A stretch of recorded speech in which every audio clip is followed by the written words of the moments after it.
قمیص کے ذریعے آپ کیسے معلوم کریں گے کہ آپ پر یا اس مریض پر جادو جنات کے اثرات ہیں یا ڈاکٹر کا مریض ہے؟ یاد رکھیں، جب آپ عاملین سے کہتے ہیں کہ ہمارا استخارہ کروائیں تو 95% عاملین استخارہ غلط کرتے ہیں۔ اگر وہ جنات کے ذریعے کریں تو جنات 98 سے 99% جھوٹ بولتے ہیں، اگر وہ دیگر ذرائع سے کرے تو وہ بھی قابل اعتماد اور قابل بھروسہ نہیں ہوتا۔ اب آپ سوال کریں گے تو مولانا صاحب آپ کیسے معلوم کرتے ہیں؟ ہم جب مریض کا معلوم کرتے ہیں تو ایک تو ہم قمیص کے ذریعے معلوم کرتے ہیں، دوسرا پانی کے ذریعے معلوم کرتے ہیں، تیسرا بڑی علامات جو ہوتی ہیں جادو جنات کی اس کے ذریعے معلوم کرتے ہیں۔ بہرحال آج میں آپ کو طریقہ بتا رہا ہوں کہ اپنی قمیص سے یا مریض کی قمیص سے یہ کیسے معلوم کریں گے کہ یہ جادو کا مریض ہے، جنات کا مریض ہے، یہ ڈاکٹر کا مریض ہے۔ اللہم صلی علی محمد وعلی آلہ وبارک وسلم۔ اکثر جب آپ عاملین سے رابطہ کرتے ہیں وہ استخارہ کرتے ہیں کس کے ذریعے؟ جنات کے ذریعے، اور جنات 98-99% جھوٹ بولتے ہیں، کہیں 1% جا کر وہ سچ بولتے ہیں۔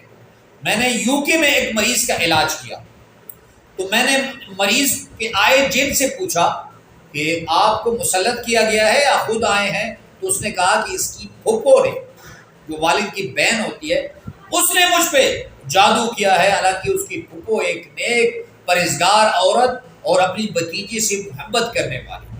بہرحال بتانا یہ مقصود تھا کہ جنات کے ذریعے تشخیص قابل بھروسہ نہیں ہوتی۔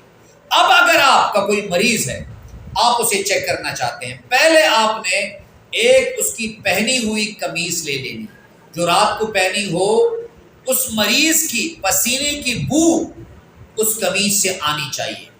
آپ پہلے ایسے کریں کہ اس کی پیمائش کر لیں، اس کو ناپ لیں، ماپ لیں کہ کتنی ہے اس کی پیمائش باوضو حالت میں۔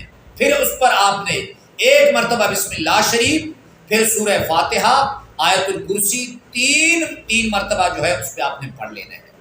اور اس کے بعد یہ آیتیں ہیں، آپ کو اسکرین پر بھی نظر آ رہی، بسم اللہ الرحمن الرحیم، والصافات صفا، فالزاجرات زجرا، فالتالیات ذکرا، ان الہکم لواحد، رب السماوات والارض وما بینہما، ورب المشارق، انا زینا السماء الدنیا بزینۃ الکواکب، وحفظا من کل شیطان مارد، لا یسمعون الی الملأ الاعلی، ويقذفون من كل جانب دحورا ولهم عذاب واصب الا من خطف الخطفة فاتبعه شهاب ثاقب فاستفتهم اهم اشد خلقا امن خلقنا انا خلقناهم من طين لازب۔ یہ سورہ صفات کی آیتیں ہیں۔ اس کے بعد آپ نے سورہ جن کی آیتیں پڑھنی ہیں جو آپ کو اسکرین پر نظر آ رہی ہے۔ بسم اللہ الرحمن الرحیم، قل اوحی الی انہ استمع نفر من الجن فقالوا انا سمعنا قرآنا عجبا یہدی الی الرشد فآمنا به ولن نشرک بربنا احدا وانہ تعالی جد ربنا ما اتخذ صاحبۃ ولا ولدا وانہ کان یقول سفیہنا علی اللہ شططا۔ تو سورہ صفات کی آیتیں اور سورہ جن کی آیتیں صرف آپ نے ایک مرتبہ پڑھنے۔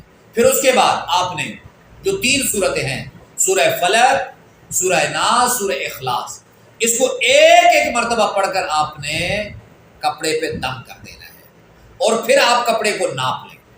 اگر کپڑا چھوٹا ہو گیا ہے، اگر کپڑا پہلے بڑا تھا پھر یہ چھوٹا پڑ گیا، تو آپ کو یہ معلوم ہونا چاہیے کہ اس مریض پہ جادو کی نشانی ہے۔ اور اگر کپڑا پیمائش سے بڑھ گیا ہے تو یہ جادو اسیب اس چیز کی علامت ہے۔ اگر کپڑا برابر ہے، نہ بڑا ہے نہ کم ہوا ہے، تو یہ ڈاکٹر کا مریض ہے۔ یہ بہت ہی مجرب عمل ہے،